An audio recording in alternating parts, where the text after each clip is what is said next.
Hello and welcome back to Hoosier Game Day, brought to you by the Hoosier Network. As always, Liv and Ryan Canfield. It was a fun week last week for the Hoosiers, okay? Beating Michigan State at Spartan Stadium. And I want to talk about this ranking, okay? So IU goes from 13 to 8 in the AP poll. And in the college football playoff rankings, they're number 82. How do you feel about IU being in the top 10 for both? If you're a Hoosier fan, you should feel good. I mean, this late into the season, with this kind of season, outside of the COVID season, Indiana has not been ranked this highly and this high leverage in a very long time. And I think, it's just excitement, all excitement, and it's really great. And I honestly think that a couple of these teams on here, Indiana would match up quite well with, and maybe even beat Penn State. I'm looking at you, but it's just excitement. And I think what's interesting, too, is like you mentioned, when you look at the conference playoffs, okay, they had IU matching up with Tennessee as a possible prediction. Who would have thought Indiana and Tennessee in the first round of the playoffs? Because, again, this is the first year they're doing 12 teams in a single time. So when you see Tennessee, is that a matchup that you would like for IU? I think so, because Tennessee certainly does a lot of good things. Yep. They have a ferocious defense. Dylan Sampson, without Ashton Genty, Dylan Sampson would be the best running back in the country.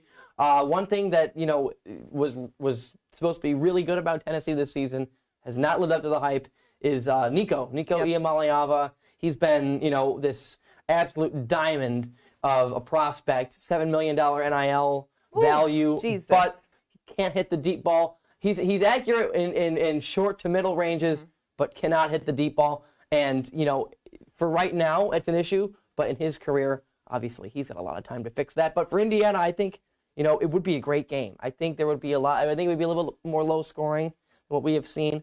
But I would feel comfortable taking Indiana to win that game.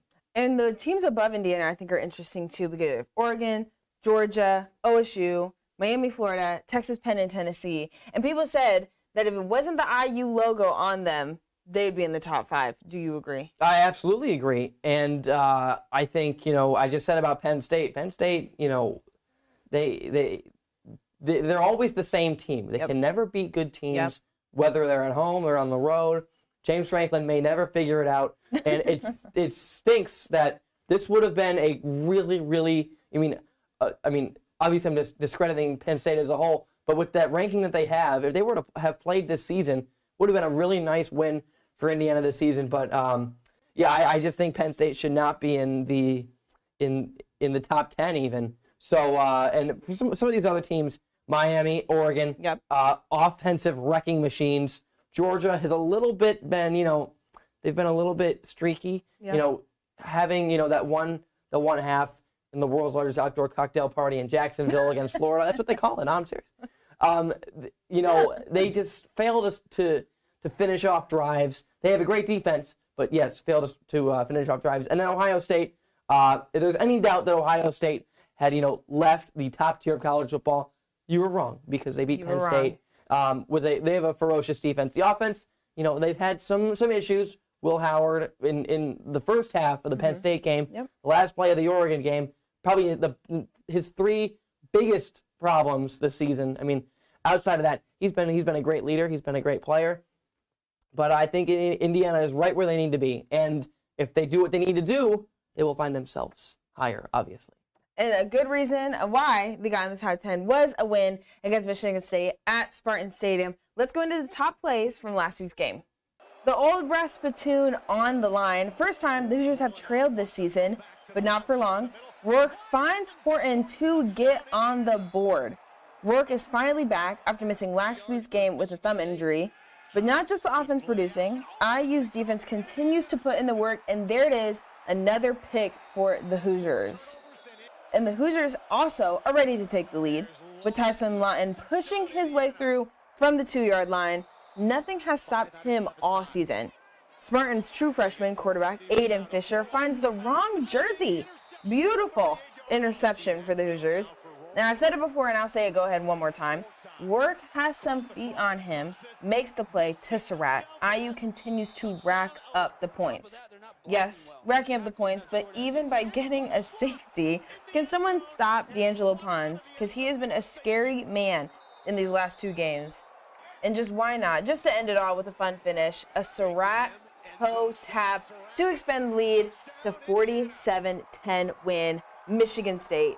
And I want to go now. We talk about Michigan State. You saw these highlights. First time, though, IU's trailed. Was there something Michigan State did that kind of opened the wounds of IU to show how you can get a lead against them? Yeah, they showed them, this style of offense where you don't really know what you're going to get. Are you going to get a run from a good back like Nate Carter or K'Ron Lynch-Adams? Or is Aiden Childs going to sling the rock all over the place and, use his legs? And they did a little bit of all that in the first 2 drives that ended in points, especially on that touchdown throw from Childs to Nick Marsh. You got a sense of like, okay, is this the time where Indiana gets beat not only by a team that is inferior to them, but by a quarterback that, I've said it many times, it's my pessimism in me. Aiden Childs, he absolutely oozes upside. Yep. Where he can hurt you with his legs. Sometimes he can hurt you with his arm. The accuracy issues, much like how I just talked about with Nico, he will have a lot of time to iron all that stuff out. He will be a very good quarterback for the rest of his Michigan State career. I think it'll start as early as next season. But about Indiana, it showed that they could play from behind. There has been no deficit. There has been no time trailing. There have been no points scored in the first quarter. What's funny is that all the points in this game were scored in the first quarter. All of them. There was, they probably trailed for about, 10 or so minutes, and then it was smooth sailing from there. And so credit the coaching staff. IU teams of the past would say, all right, we're going to roll over, and it's over. The platoon staying in East Lansing. But just credit to the staff, credit to the culture that they have instilled, and, of course, the players. Curtis Rourke, he's been amazing. Curtis. He's been amazing. And with that game, so you had Justice Ellison, only 9 carries, which I thought was interesting. But what switched to make that work the rest of that game? What made it so IU could finish strong like they did? It was the passing. It was the play design. On one of the touchdowns, I don't know if you included it or not, but on the Miles Price end-around touchdown, the play design is giving them easy targets for these receivers that are making up, carries that would be carries for running backs. And it speaks to the composure of Rourke and the talent of these receivers, whether it's Omar Cooper Jr., Elijah Surratt, Keyshawn Williams, who had a big game.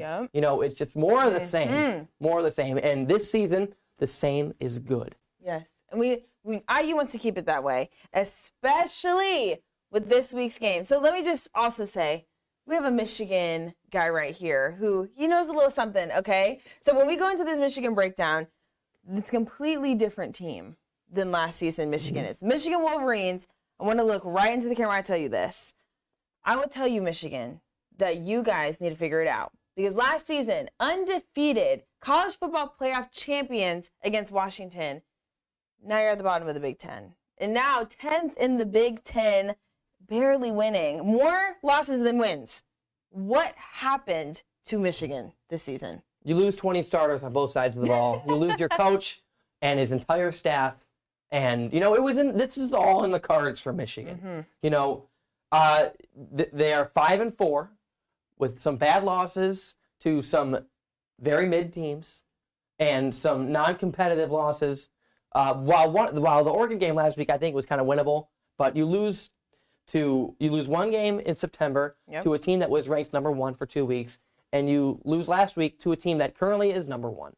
But with all that, you have the 2 bad losses I just mentioned, Illinois, Washington. But it's going to happen, and especially when you don't have a quarterback that can throw a forward pass. And I've said it all season. The season ended when Michigan did not prepare Alex Orji to throw the ball, because you've seen him play. He is an absolute, Adonis. He can run. He can take hits. The same thing with Joe Milton back in 2020. He can't throw a forward pass. And they might have given up on Davis Warren a little bit too early, who's been playing better, but still not good enough to be the quarterback at Michigan. And I'll say to Indiana, if this team's name was not Michigan, they would be 21-point favorites in this game. Yeah. And you mentioned the quarterbacks. Jack Tuttle, IU alum, went to Michigan to play and now retired.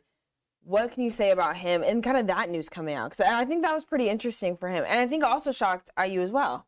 Yeah, I mean, it's not a surprise. The whole theme of IU in the late 2010s was injuries to quarterbacks. Jack Tuttle was not exempt from that, whether it was Peyton Ramsey, Mike Penix, and then Tuttle as well. There are some transfers like that where, you're not only are you going to a good team where you won't be playing, he's a Kelly grad.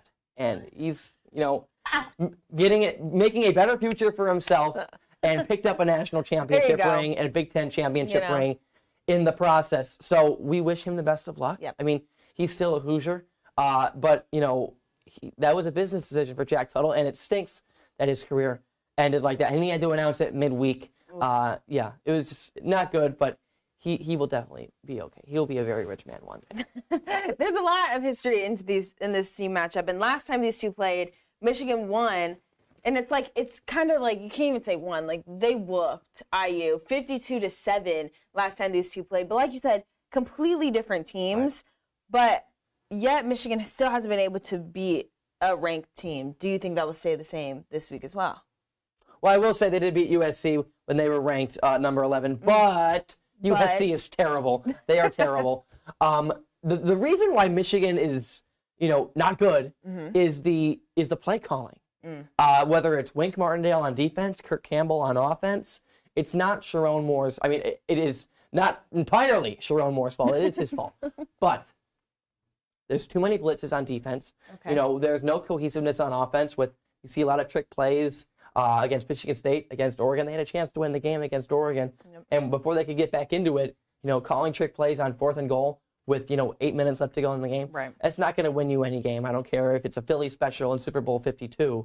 There's no trick play that's going to beat, the number 1 team in the country.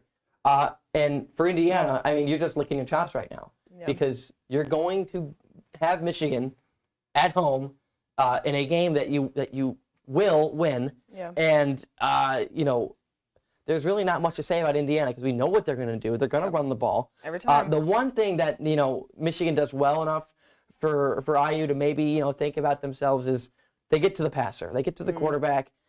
Mason Graham, Kenneth Grant, and Josiah Stewart will all be NFL draft picks. There will be 2 more NFL draft picks, but, they can't find ways to win these games. But the defensive line is the one thing that's going to give Indiana troubles, but outside of that, I really don't see where Michigan wins this game. So if I hear you right, it's IU making sure they run the ball, and Michigan, their defense, that will be the 2 determining factors for this game. I say Indiana needs to run the ball because, that'll just add an extra echelon to their passing game because Michigan's secondary is horrible. It's horrible. And this will be a fun game for Indiana. And win and lose, how will this affect IU going to OSU? So let's say, hypothetical, they lose this Michigan game. They still have a bye week next week, though. But how will that affect OSU if they win or lose? Well, it's as simple as this. You cannot let it affect you. You just can't let it affect you going into the number 2 team in the country's house. Ohio State will not make these same mistakes that Michigan is going to make on Saturday. So I think, just win the game. Just win the game, Indiana. Win the game, and then you take care of business in Columbus next week. But and with a win, obviously, it just makes the matchup even more juicier. It makes it more fun. Exactly. And so, wrapping it up, what will be the score for Michigan IU? I know you're a Michigan guy. Okay, but no bias. No bias. No bias. No bias. I'm not afraid to pick Michigan, but I'm also not afraid to pick Indiana. Okay. While I just displayed how horrible Michigan is, this will be a rather low-scoring game. I think Indiana will be held to one of their lowest margins this season, and I'm still going to give them 27 points. I'll say 27-13. Indiana will be 10-0. Now I'm having 28-14, the same. There you go. So they'll come out with the win. IU goes into the Buckeyes undefeated, and maybe move up in the rankings a little bit. We'll see. That's our prediction. Next week we'll be back. It'll be bye week, and then we'll hear for OSU and Purdue to wrap up the season before playoffs. Of course, as always, Brian Canfield, Liv Clements, Hoosier Game Day, brought to you by the Hoosier Network. We'll see you guys next week.